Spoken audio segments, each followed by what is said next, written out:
Assalamualaikum. Apa khabar teman-teman semuanya? Semoga anda sentiasa dirahmati Allah. Lumrah hidup ini, setiap dari kita pasti akan melalui pelbagai ujian hidup. Ada kalanya ujiannya berat sampai kita stres dengan kehidupan, tertekan dengan keadaan dan fikiran serabut dengan masalah yang tak pernah surut. Jadi, macam mana caranya nak menghadapi situasi ini? Izinkan kami berbagi sedikit pengalaman. Ada 4 cabaran yang perlu anda lalui, dengan satu darinya adalah kunci utama kepada menghadapi ujian berat dengan tenang.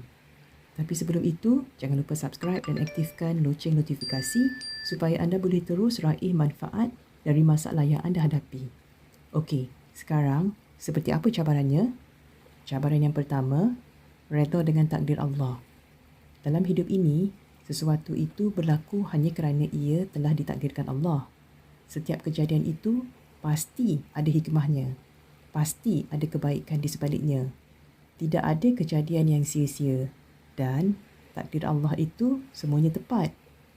Ada kalanya yang kita tak suka tu sebenarnya baik untuk kita. Ada kalanya yang kita suka tu sebenarnya tak baik untuk kita. Hakikatnya adalah kita adalah hamba Allah yang lemah dan yang tak tahu apa yang baik dan yang tak baik untuk kita.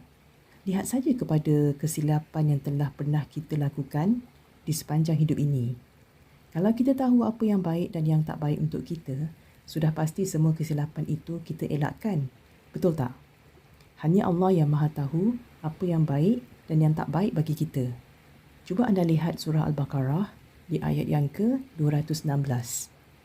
Oleh sebab itu, walau apa pun takdir yang telah berlaku, walau seberat apa pun ujian yang menimpa anda, terimalah takdir Allah ini bukan hanya di lidah, tetapi dari hati. Kalau hati anda benar-benar redha dengan ujian yang berat ini, anda akan tenang meskipun masalah anda belum nampak jalan keluarnya. Okey, itu cabaran yang pertama. Sekarang, cabaran yang kedua. Kembalikan semua masalah kepada Allah. Kenapa kita perlu kembalikan semua masalah kepada Allah? Sebab kita tak pernah diciptakan untuk menyelesaikan masalah. Habis tu, kenapa kita selalu dapat masalah? Masalah itu diciptakan sebagai jalan untuk kita mendekati Allah. Kerana hanya Allah yang boleh membukakan jalan keluar kepada semua masalah kita. Dalam hidup kita ni, bila semuanya berjalan lancar, selalunya kita tak ada point nak cakap dengan Allah kan? Jadi, Allah hantarkan masalah kepada kita supaya kita ada point nak cakap dengan Allah. Kita ada sesuatu untuk dijadikan luahan isi hati kepada Allah. Tanpa masalah, selalunya kita tak berdoa bersungguh-sungguh. Doa kita biasa-biasa je kan? Tetapi dengan masalah, doa kita jadi lebih mudah ikhlas dari hati dan bersungguh-sungguh serta penuh fokus. Betul kan? Macam mana nak kembalikan masalah kepada Allah? Melalui solat dan doa. Kenapa kita perlu solat? Sebagai hamba Allah yang lemah dan yang banyak masalah, kita perlukan tempat untuk mengadu. Kepada siapa lagi kita nak luahkan masalah kita yang berat ni kalau bukan kepada Allah? Sebab itu kita perlu solat supaya kita boleh mengadu kepada Allah yang Maha Menolong dan yang Maha Berkuasa melakukan apa saja. Dan supaya Allah bukakan jalan keluarnya untuk masalah kita perlu jadi hamba Allah yang bertakwa, iaitu buat apa yang Allah suruh dan jauhi apa yang Allah larang. Apa lagi yang perlu kita buat? Perbanyakkan istighfar. Mohonlah keampunan Allah di atas segala salah silap kita yang lalu. Kenapa nak kena istighfar pula ni? Sebab kata Al-Quran, musibah yang menimpa kita sekarang ni diundang oleh perbuatan kita sendiri. Susahlah. Tak ada yang mudah dalam hidup ini, Cik Embun. Susah itu hanya pada mulanya saja. Semakin banyak istighfar, semakin mudah. Kalau semuanya kita nak mudah, macam mana nak masuk syurga? Cabaran yang ketiga, syukur dan sabar. Dalam menghadapi ujian hidup yang berat, pastinya kita ada banyak untuk dikeluhkan. Tapi mengeluh dan terus mengeluh tidak akan menyelesaikan apa pun masalah. Di sekeliling kita, pasti ada ramai orang lain yang diuji dengan ujian yang lebih berat. Maka atas sebab itu, kita perlu lebih banyak bersyukur kerana kalau Allah berkehendak, ujian yang menimpa kita pada hari ini boleh jadi lebih berat lagi. Sebagaimana yang telah Allah pesankan di dalam Al-Quran di surah Ibrahim ayat yang ke-7, jika kamu bersyukur, nescaya Allah akan tambahkan nikmat. Dan begitulah sebaliknya. Maka, carilah sebab untuk lebih banyak bersyukur. Kerana dengan banyak bersyukur, anda akan lebih mudah untuk bersabar. Senangnya kau cakap, Sarah.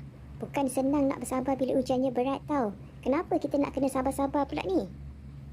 Kita perlu bersabar sebab setiap ujian itu ada tempoh masanya. Ujiannya akan selesai bila tempoh masanya tamat. Bila tempohnya nak tamat? Yang tu saya tak tahu. Awak pun tak tahu. Yang tahu hanya Allah. Susahlah. Ya, memang susah. Sabar bukan ujian yang mudah. Nak tahu tak kenapa? Kenapa? Sebab ganjaran hadiahnya di akhirat sangat besar. Kalau tak percaya, cuba cek surah Az-Zumar ayat 10. Kalau nak rasa mudah sikit sabarnya, jangan fokus kepada masalahnya, tetapi fokuslah kepada ganjaran akhiratnya. Barulah semangat sikit nak bersabar kan? Okey, sekarang cabaran terakhir dan yang paling penting di dalam pembahasan ini. Cabaran keempat, yakin dengan Allah. Orang yang yakin dengan Allah itu hatinya sangat tenang. Semakin yakin, semakin tenang. Jadi, caranya untuk menghadapi ujian hidup yang berat dengan tenang adalah dengan meningkatkan keyakinan kepada Allah. Contohnya begini, seseorang yang saat ini sangat memerlukan pertolongan pasti tenang kalau dia betul-betul yakin bahawa Allah Maha Menolong. Hatinya tenang kerana dia tidak berharap kepada yang selain Allah. Sudah tentu ikhtiar dilakukan sebaik mungkin, tetapi sandaran hatinya tetap hanya kepada Allah. Macam mana nak yakin dengan Allah? Dengan ilmu mengenal Allah, ilmu tauhid. Tentu sekali dalam proses seseorang itu belajar untuk lebih yakin dengan Allah, akan ada banyak ujiannya.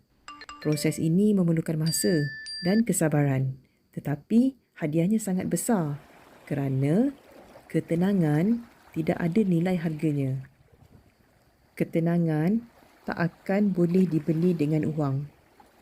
Ujian itu hanya berat kerana jalan keluarnya belum kelihatan dan jalan keluarnya ada pada Allah. Jadi, selagi anda ada Allah, tetaplah melangkah dan jangan pernah menyerah kerana perjuangan hidup anda belum selesai. Sekian dulu video kali ini. Mohon maaf atas sebarang kekurangan dan kelemahan. Terima kasih atas perhatian dan sokongan anda. Assalamualaikum.